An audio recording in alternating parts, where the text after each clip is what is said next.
One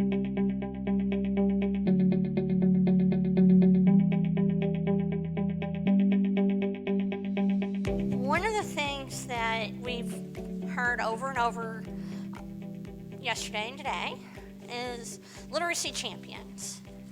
Every single person in this room is a literacy champion in one way or another. And that's part of what we want to talk about, is about partially my journey and my journey with Bookham, but also about your journey to where you are now and where you want to go. Literacy is that thing that, in my mind,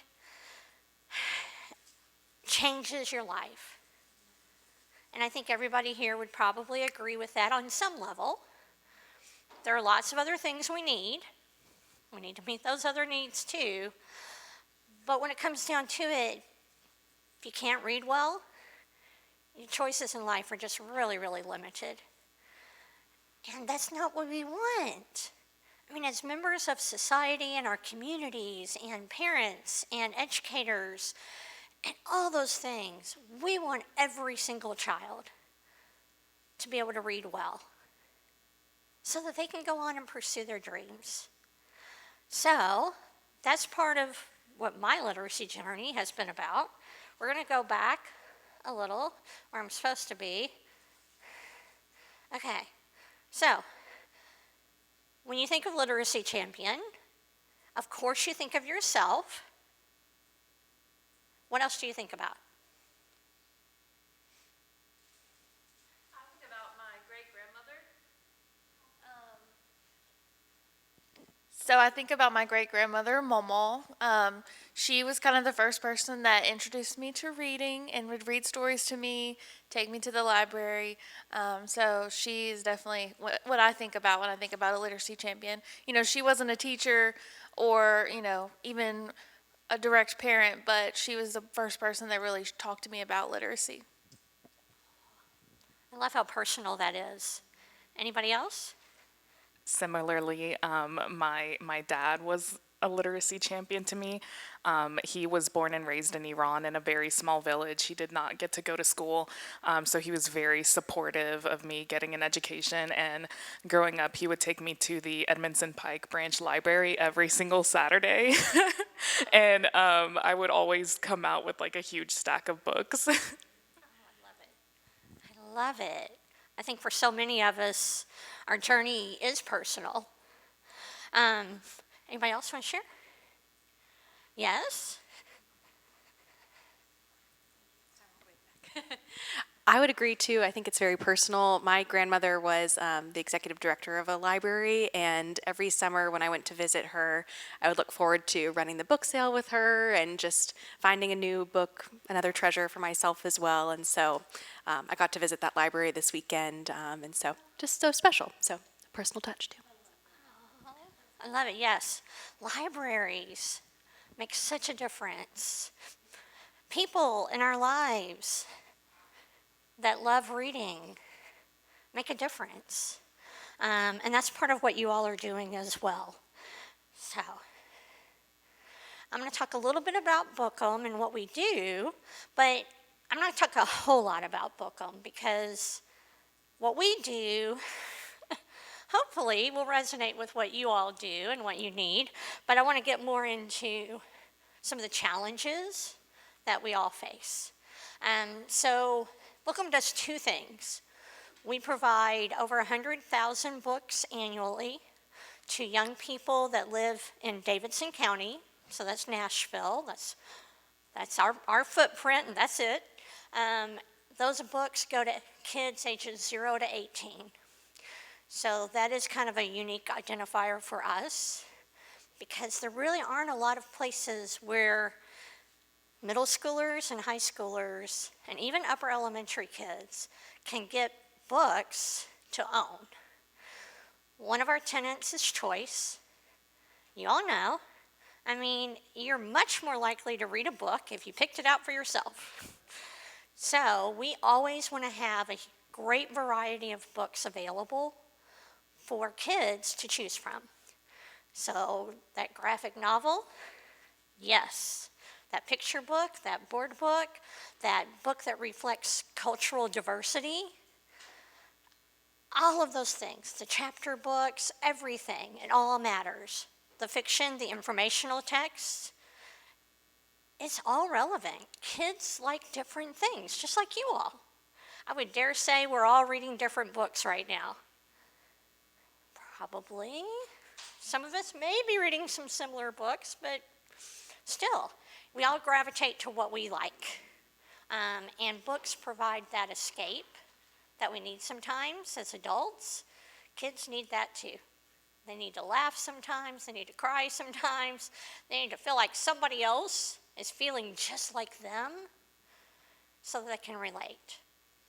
The other thing that we do is we provide reading role models in classrooms. These are people like you who love books, love reading, but are not in this field necessarily, although some of you are. I see some readers here that I'm like, yes, yes. People that care, that go into our classrooms at the elementary level, read with these kids, develop a relationship with them, and by golly, they get just as much out of it as those kids do. We're bringing people into our classrooms that probably don't have any reason to be in our schools. And that is a very powerful thing because we're getting people into schools, our public schools that are high need students that have no other reason to be there. And so they're getting to see the magic of of what happens in a classroom and how much these kids love reading, they love the attention, they love books, they're curious, they're smart. And so those are things that actually help us as an organization, but more importantly, they help our community as a whole. Caroline Lewis is our book programs manager. Our reading programs coordinator, Selena Cunningham is our book programs coordinator. They both need to be managers. We're working on that. I just got to raise more money. They make it all happen, along with some of our other staff members. I tend to be the one who gets to speak out about Bookham, but they're the ones that are working directly with people in the community and making sure that we are fulfilling our mission. We do it through several programs. Books for Nashville's Kids, that's where we collect books from the community. So we have people who do book drives. We have people cleaning off their bookcases at home that are donating books. Companies do book drives, churches. Anybody can do a book drive. It's really easy. We have people who buy books from our Amazon wish list, and when you heard about all those books, those boxes, those Amazon boxes that are coming in, and you're like, oh, I'm so excited, because you're like, oh, what's going to be in this one? What's going to be in this one? People do want to give back. So very, very generous. We have about 150, maybe more, I don't remember anymore, Selena, partners in the community that request books from us, and then they get the books and they actually give them to the young people and the families that they serve. So that could be our Habitat for Humanity, where every child moving into a new home gets the start of a home library. It could be Safe Haven, where we have families, women who have children and need support, and they're getting it through Safe Haven as a nonprofit. It could be through My Brother's Keeper. It could be any number of other nonprofits, government agencies, anybody that works with lower income families and wants to make sure that kids have access to books. It's pretty simple. Anybody can do it. I know some of you probably do have a program that's similar to that. Reading is Fundamental is one of the programs that Caroline oversees. That's where we have like 300, almost 300 volunteers that go into elementary classrooms, read 5 times a year, take brand new books for the kids to all pick out a book to take home. So we're building home libraries there as well. That's where people like Pat are in classrooms reading and sharing their love of reading with these kids and helping them imagine what's possible. Book Bus, thank you to Guelph, because they're why we have a bus, as well as Parnassus Books. Parnassus actually donated an old bus to us, and we totally renovated it. It took a long time, but we were able to raise the money that we needed. It's renovated, it's out on the road, it goes out to all kinds of places. So you'll see it in the community out in Nashville. I had somebody that was here at my table who was like, oh yeah, my stepson got on the bus when we were here out of town. They're from Cookeville, but they were here for Juneteenth, and they got to get books from the bus. So lots of different ways, and we're grateful to the community for making that happen. Because if it had been left up to me, it probably wouldn't have.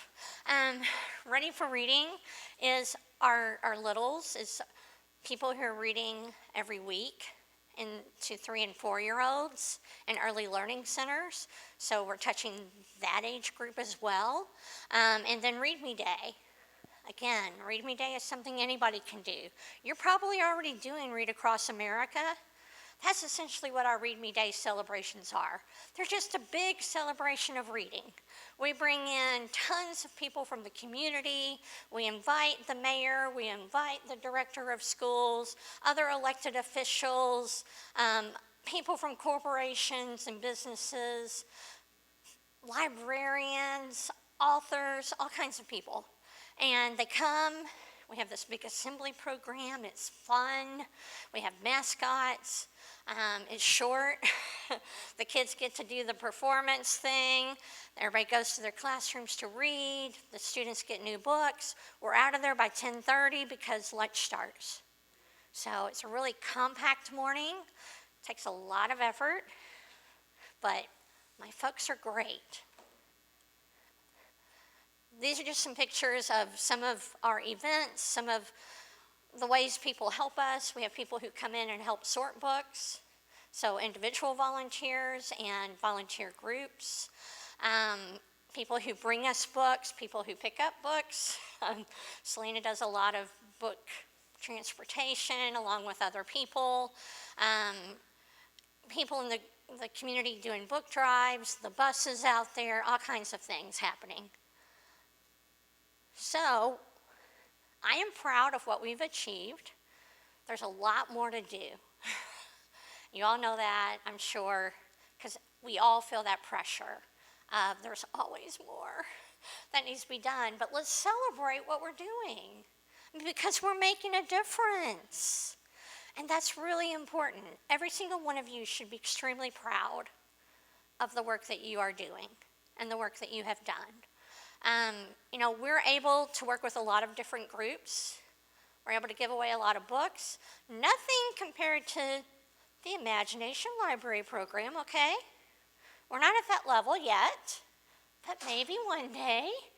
Our dream is that every family, every child in Nashville, Davidson County has a wonderful home library, that they have the resources that they need to be successful in life, and that they understand that there are dreams that are possible, and they can reach those dreams.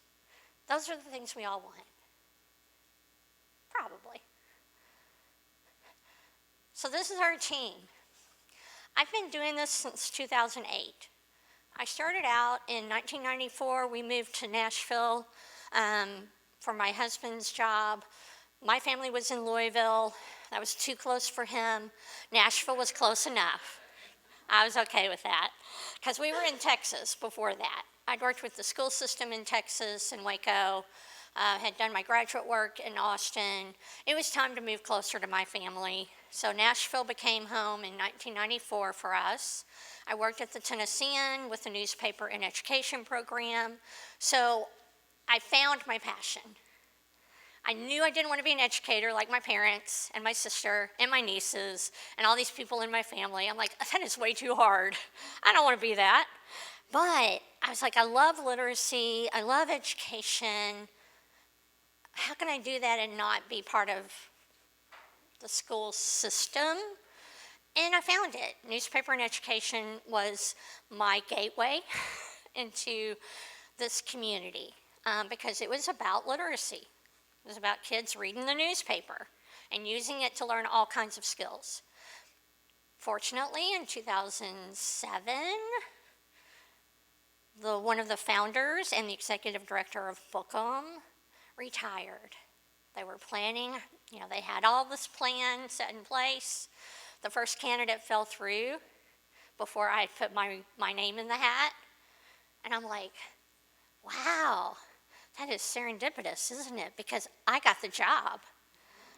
And I was like, wow, lucky me. And it was terrifying. 2008, do you all remember? I don't know, you all were born then, right? Okay. I am older. It was a terrible time to become an executive director of a nonprofit that was really small, and one of the founders was the executive director, and she left, and she was great. Lee and I met every week for the first 2 years. I'd always be calling her and saying, okay, Lee, what do I do about this? And she was great. We still stay in contact. But it was frightening. In that first year, a lot happened. We started out with 2 full-time staff members that were paid, a part-time staff member, and a VISTA volunteer. So AmeriCorps, those programs, we had one of those people. Soon after I started, our full-time book person resigned. We were kicked out of our home, and I didn't have a clue. I was like, what do we do? What do we do? I look at this, and I'm like, wow. We've come a long, long way. I get to work with people who are fabulous, who know what they're doing. So find the right people. That is key to being successful. And put them in the right jobs. Give them the tools that they need to be successful. Let them do their work. I used to have to do it all. Literally, I did everything. It has taken me years to let go, and I still don't sometimes. Sorry. And I'm working on it, though, still. But it did. It took years to just say, oh, I have other people that can do that now. I don't have to do that. So, just a little piece of advice. Let people do their jobs. Ask them to do their jobs. Give them what they need to do them and be successful. Support them. I do try to have their backs.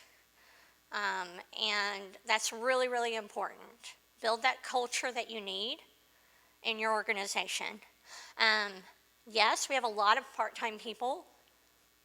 That is the nature of being a small nonprofit that doesn't pay well enough and doesn't offer any health benefits. So we're working on both of those. I've had to work really hard on raising the money to pay people better. We're not at a living wage for Nashville yet. We're getting closer. A lot closer than we've ever been, but there's still more work to do. So, advocate for your people, for what they need, and they will stay, even though it's hard. At least some of them will stay. Some of them will leave. That's life. They get a job offer that is their dream job or is at least double of what we're paying them. Yeah, they're not always going to stay. So, challenges. Back to when I started, we were homeless. We'd been a partner with an organization where we shared space for a long time. And all of a sudden, they sold their building. We're like, oh, well, we'll just move with you. Well, we're not moving anywhere yet. And I'm like, well, we have all these books. What are we going to do with all these books? So, new nonprofit director that I was like, I guess I better start getting on the phone and calling just anybody and everybody and asking, do you have any space you can let us use? And that's exactly what I did. I cold called. I just called people in the nonprofit world, and by golly, one person led me to another person that said yes. I was like, it's temporary. I'm like, 4 months. That turned into a year, but they were okay. And, it was because I had a great story.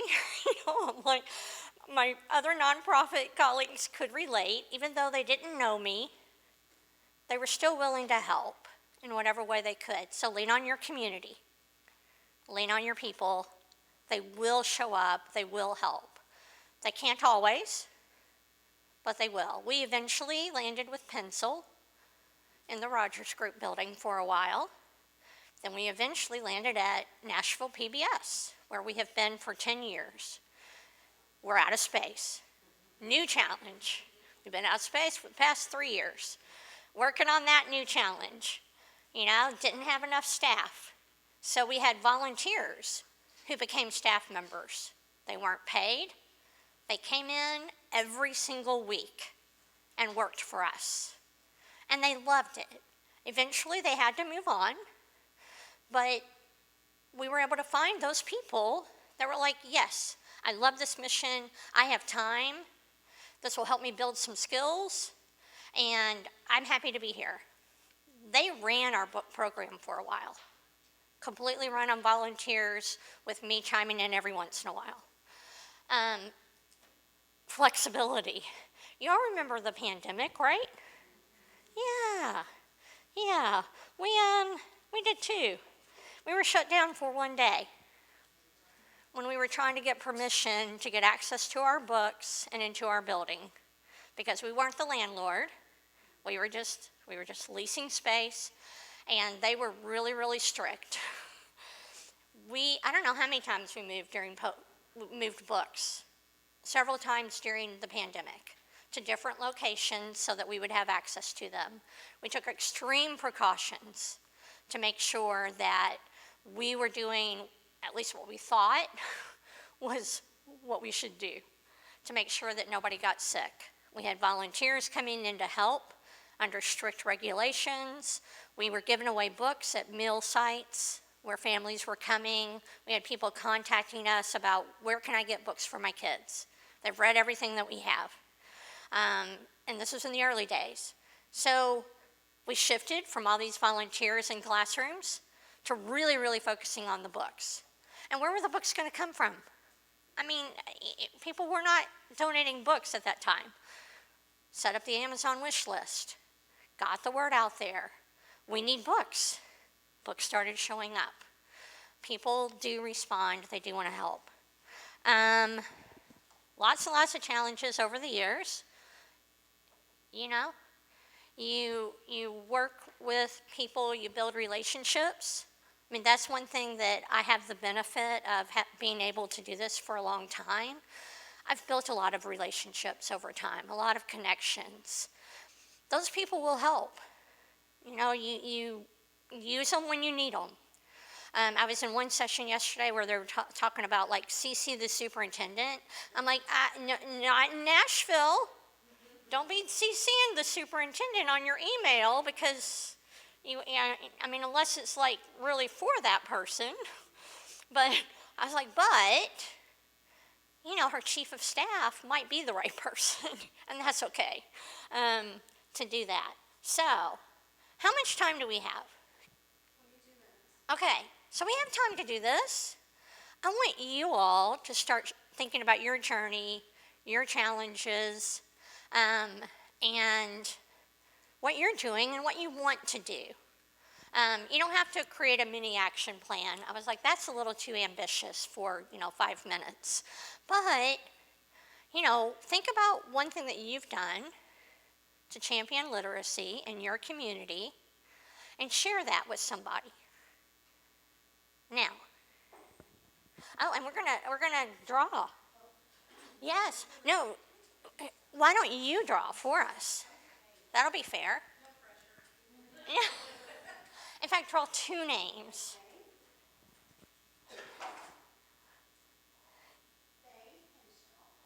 Yay!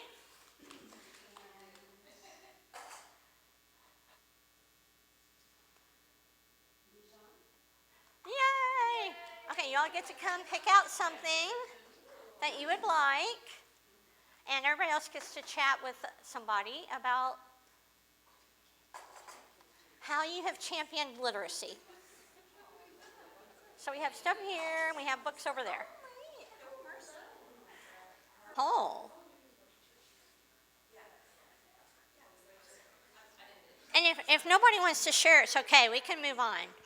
But hopefully you shared something really important to you. You learned something from your partners. Good. Good. Okay. So now we're just gonna move on. So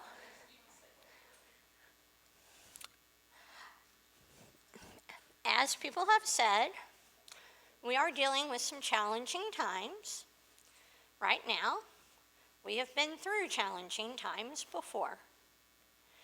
So, what words of wisdom do you have for other people? What questions do you have for other people? Is there anything you would like to share? So I just wanted to share something I have to be mindful of as far as every day going through life with all the challenges that we're facing right now with policies and how things are changing and how we're having to creatively think about our programs and restructuring those. Just remind yourself to stay in today. And sometimes that might be just stay in this moment. Because if we get too far ahead, then we're not going to be successful moving. So I just want to encourage you to just stay in today and let today take care of itself. Thank you. Excellent. I need to be reminded of that every day. Yes. Who else? Well, Melissa probably knows my speech. I want everybody to get more into the public library and know how wonderful we are and how many things we need to offer. And please make it your priority to promote all the resources and all the great programs that we offer. Starting with story times, parents are coming in and saying, I don't want to bring my child to story time because he doesn't read yet. And parents don't know that, which is silly. We all know it, right? But they don't. And we don't want to insult them by saying that, but we need to tell them that they need to bring their children since they're babies, since they're 0. They need to go to the library because they increase their vocabulary, they increase their background knowledge, they increase so many things. Because they make friends at the library. And for those families that don't speak a second language or are learning English or are improving their English, what a great resource for them to go and improve their English just the same way that kids learn vocabulary, right? And we forget to remind parents that. So please be a partner in crime and help me spread the word about, how wonderful the library is and how many resources we have. And please, if you're a reader, if you volunteer for Book Camp, please make sure you're reading fun stuff that is interactive, that you're getting those kids on their feet to dance, that you're putting music in there is so wonderful to tell the kids, to see the kids telling their parents. I had an example in a school where the kid was like, the dad was dropping him off, and he's like, Dad, in Spanish, he told him, Dad, that's the lady that reads. Yeah, we dance with her and all that. And so he was really excited about it. And the dad was like, his eyes lit up to see that how happy his kid was to see me. So this is a wonderful opportunity for us to be champions in literacy. I know here in Davidson County, we are so fortunate I mean, our library system is amazing. And that's one thing that we try to encourage with our Reading is Fundamental program. We have reading tip sheets that go into the books that the kids are taking home. We know a lot of parents don't see those, but even if a few do, it gives them some really simple ways that they can read or not read, or like read the pictures. Read in your native language, that's fine. You know, share books with your kids, talk with your kids, little really simple things. But one of the things we do promote is the library because it's free. So, what else?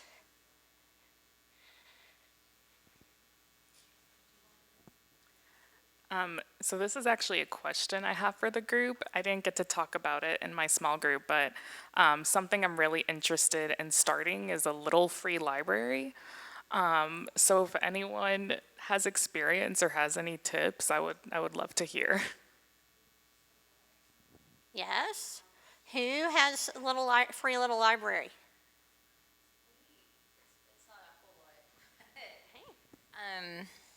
I was just thinking during this conference, I need to go check on ours. I'm with an Imagination, my local Imagination library, and I also teach pre-K. So I brought the problem. I know we want to give books, but I'm like, I have parents aging out with books to give away, and I have way too many in my class. It's a blessing, but like the parents have a problem after their children ages out for the books. Like, we have these great books and we love them and we want someone else to know, what do we do? And I cannot take anymore. Here comes kindergarten. I have like 30 copies. So like, no more of those. But that was our solution. I was like, hey, I know we're trying to give books, but there's a problem later on. So our solution was a little library. Also, judges are a good place if you need to give books. A lot of them like to keep a few children's books in their chambers for when they have to have children there. That was a good pocket, like we were able to do. And pediatrician offices often have like a free book table. I know that's the opposite problem of what we need to do, but it was a problem I see. I have parents come to, but we worked with the local. We should have gave dimensions and more specific. I don't think this gentleman knew exactly what it was, but trying to stay local, we worked with the local high school ag department, and they built one for us. And then we worked with the library's reading program, and one of the reading days, the summer reading, they hand printed. We had a white box, and we left. We had an array of colors, but every child just about chose red, so it looks a little murderous. But we let them put their handprints on, so I wouldn't do red on white. But yeah, the ag department built it for us, and then the library let us use a reading day, and the kids present that day got to handprint it, and then we put it in the city park. But we did it as it can be used for anything, but it was my solution to give parents, when they're like, hey, we're done with these books, what do we do now? I don't want to throw them away. Take them to the library. That's my experience. Other thoughts on that or something else? I didn't create any free library, but I'm a beneficiary of it. I go to my local laundromat, and there they have adult books, which I've taken some books from there, and they have like a corner just for kids. They'll have a little rocking chair, and I see different children's books there. So if you're thinking of creating one, maybe that could be working with a business to put the books there, because I think lots of families are using laundromats, and kids need a space to go, and while mom and dad is doing the laundry. So I didn't create anything. I just benefit from it. Do you have a specific, here you want to get on side of where your organization is, or somewhere that you're wanting else to? I haven't thought that far yet. Okay. Well, we'll help you. Charity, you're our next door prize winner. Okay. Is it time to wrap up? We still haven't. Oh, okay. Any other questions? Anybody want to share anything? So how else are you dealing with, are you facing any challenges right now? We are. I don't know about you all, but we are. We are facing a challenge. The library is closed, not the whole system, thank God. It's just the main library, and so that's been challenging for the staff there. But how we've been meeting those challenges is staff is still doing outreach, so they're still going to places and doing great things. And we're hoping continues open, but if not, we're thinking that we're going to do programs at other branches. Like, we are the only location in Davidson County that has Spanish story times and is in immersion, so I'm thinking that I'm going to spread the wealth and have my staff do it at other branches. And so that will be something that we may start. But yeah, it's challenging to bring your programs out of the library, and the only good thing about that is that our patrons are the branch's patrons, so we've been still seeing them, but yeah, we need to reinvent ourselves. Yeah, that's that flexibility and adaptability. So I'll share, along with what Charity shared. So what she was speaking of was the Penwell Playroom in Shelby County. Yes, in Memphis. That was started by the Urban Child Institute. If you go into their website, they have information about the Penwell Playroom.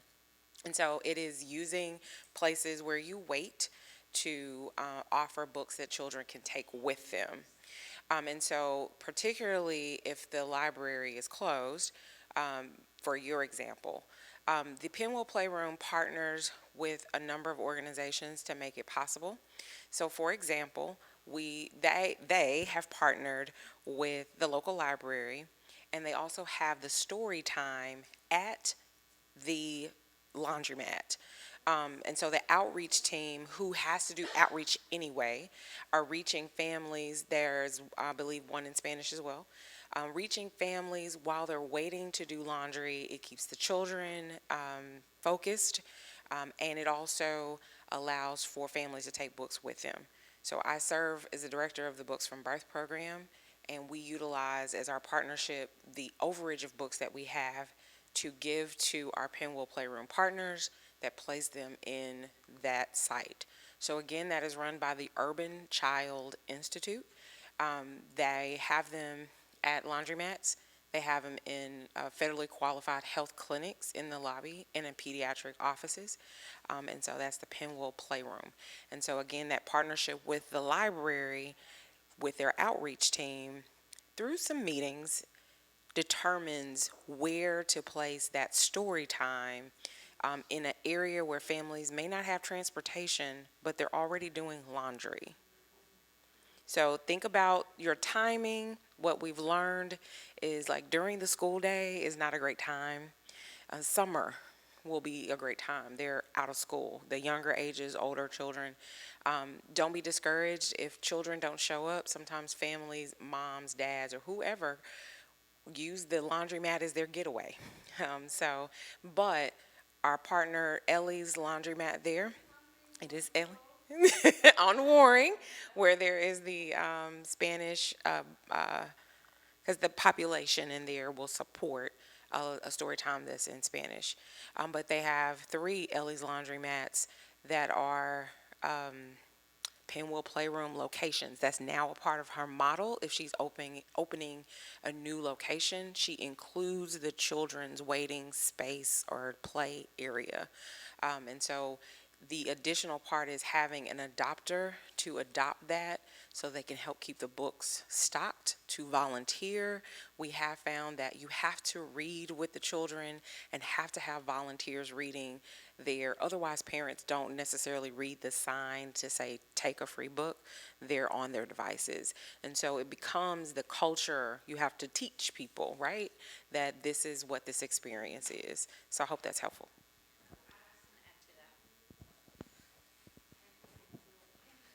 So I'm in Cott County in East Tennessee, and we did something very similar with the laundromat space.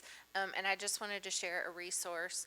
If you go online, talkingisteaching.com, It's from the Clinton Foundation. It's a lot of really great free resources in both English and Spanish. You can download posters and have them printed locally. We did that with a lot of their laundromat-themed signs because we haven't been able to make that outreach to have the story time. So that's like our lily pad. That's our stepping stone to get parents to have those talking conversations, the serve and return. So just a kind of step in the direction. If you can't go full force with an outreach team, that's a way to step in. And we treat those just like our little free libraries where we encourage people to take a book and leave a book. It's also known as Too Small to Fail. Yeah. With the Clinton Foundation. So there are items that you can place on the dryers, there are clings and a lot of different things that are there. So those, it depends on, as you work with the owners, what they will allow in their space. And so thank you, I forgot about this. All that stuff is there, that's great, yeah. Okay, so what's one idea or one action that you're taking with you, not necessarily from this little session necessarily, although that's fine, but from yesterday, today?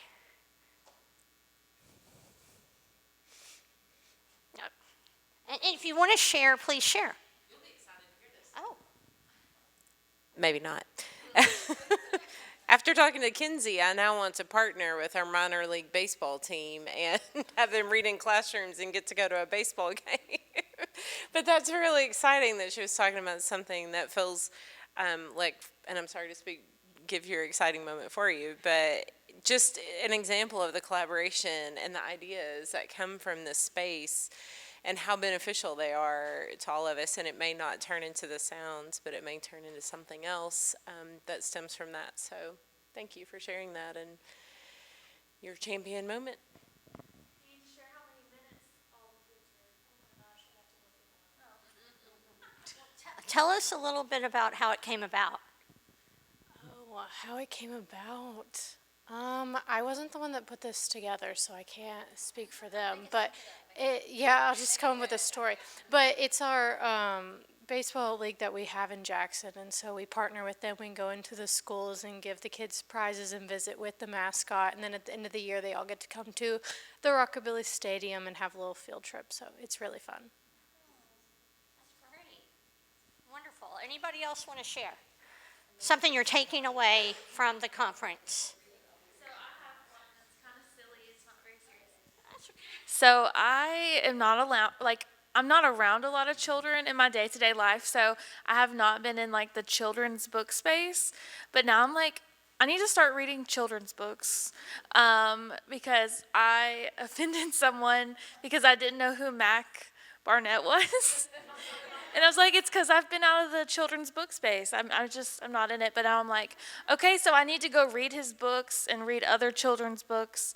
And just because they're written for children doesn't mean I shouldn't experience them too. So that's my takeaway. Love it. No judgment here. Yeah, we say picture books are for everybody. Because honestly, some of our 4th and 5th graders are not reading on grade level. Most of them are not reading on grade level, but there are some great picture books that they can read, but they're still great. So, okay, Deonza, did I say that right? Did I say that wrong? Oh, good. Okay, we got to wrap up. Thank you all so much for staying. I know it's been a long couple of days, but I know you've gotten a lot out of it. Thank you for the work that you do. If you would like a bookmark, if you would like a sticker, help yourselves. And for those of you whose name was not drawn, you are welcome to come and get a door prize.